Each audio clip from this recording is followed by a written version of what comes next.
Hello, I'm Kika Stego, and we finally have another art video. I need to stop doing big projects because they take forever. So, let's get into it. I had an idea for a long time about making a crocheted circle skirt, and in retrospect, that was a stupid idea. But it does give me inspiration to try to improve on the idea. So let's look at version 1 of my circle skirt, and I'll tell you everything I did wrong. First things first, my thumb is still messed up. To make the Hexagon granny squares, which I've never actually made before, which is why I chose to do them for this project, you start with a magic circle with 6 times 3 double crochet together, and then you chain 2 in between those clusters. The first mistake I made was definitely picking something that I've never done before. We're going to go through and add each color in rainbow order, doing the same thing basically, except for adding 1 chain in between the flat areas and 2 chains in between the corners. Then we add the white border, which is just 2 single crochets in between each cluster and 3 single crochets on the corners. As you can see, the thing is a little bit curly on the edges. I don't think I did my tension too good, but need to block it next with what I used was just a hairdryer.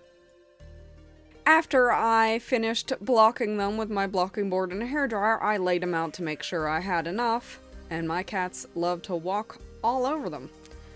And as you can see, they started curling up pretty much immediately, so I don't know if I didn't heat them up long enough or what I really did wrong. It's acrylic yarn, so I don't know.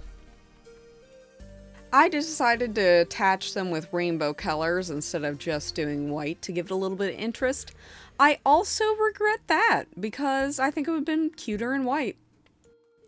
I attached them with the back loop only slip stitch method. That's probably my favorite way to stitch grannies together. I also did the slip stitch around the inner edge, which also got entirely covered with how I decided to do that, so that was another stupid thing I did. I went through and added each one of the respective colors. Meanwhile, I have my little entourage watching my every single moment, as Enzo loves to do, as he's such a sweetie. One of his favorite things is just sit there and watch me crochet insanely close, to the point where it's kind of uncomfortable because he sits right on the project.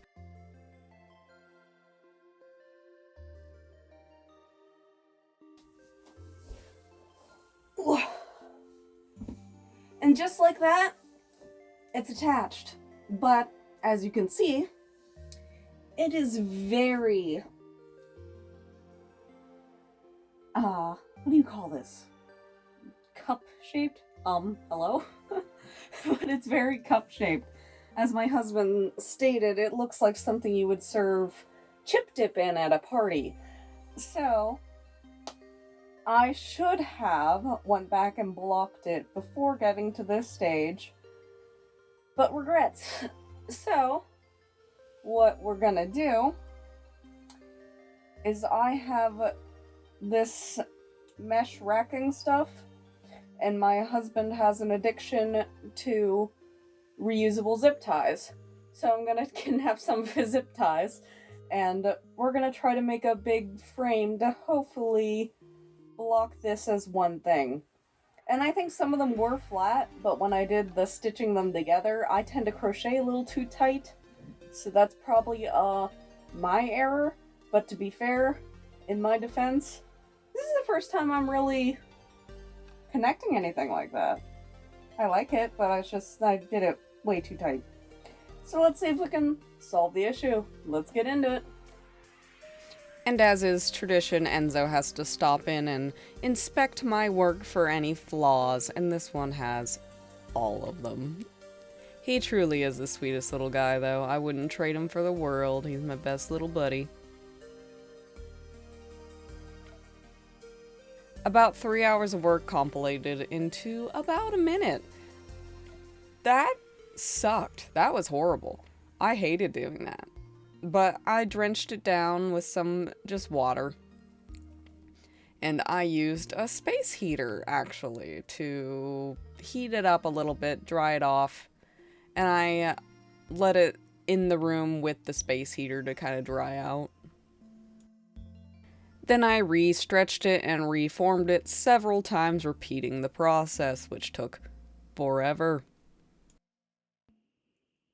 Okay, it's the next day. I got it all taken down, and it's not perfect, still a little bit like bowed in, but a million times better than what it was. So now I gotta figure out how to make the waistband and decide whether I want to do trim on the bottom or not. I kind of made these little pieces to kind of bring in the waist, and then I planned to attach the zipper, so I extended up the dress with more of basically the same stitch, which is another regret because you can definitely see right through it to my shirt underneath, but to be fair, I don't really own a white tank top. And once we get the zipper sewn in, it's time for the final reveal.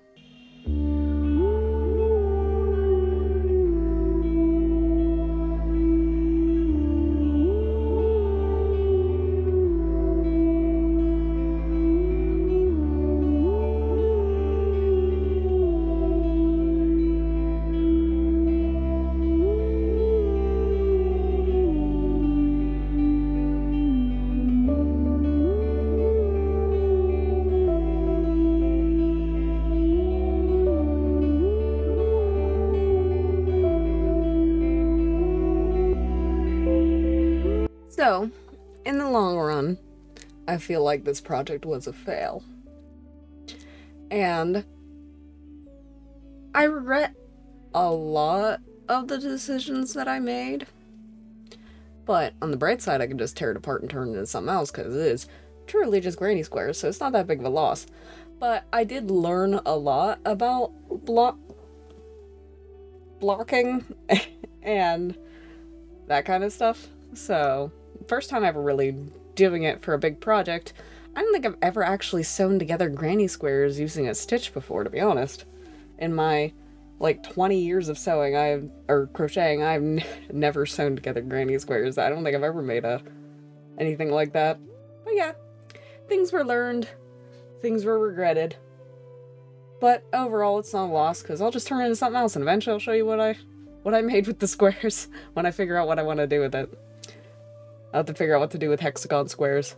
I'll try to do more short videos coming up, more drawing stuff, maybe do a book binding or something I can accomplish in a day or two instead of a month and a half. But I love big projects. I'll still sprinkle in big projects here and there, but I'll try to do them between doing little things for the channel. So hopefully I can actually commit to just doing little things and having inspiration for little things, because I'm a big project person. Why, I don't know. Never understood that about myself. But yeah, please like, comment, and subscribe, because it always helps out. And I'll see y'all next time. Bye. Don't look at me like that. I'll do it again.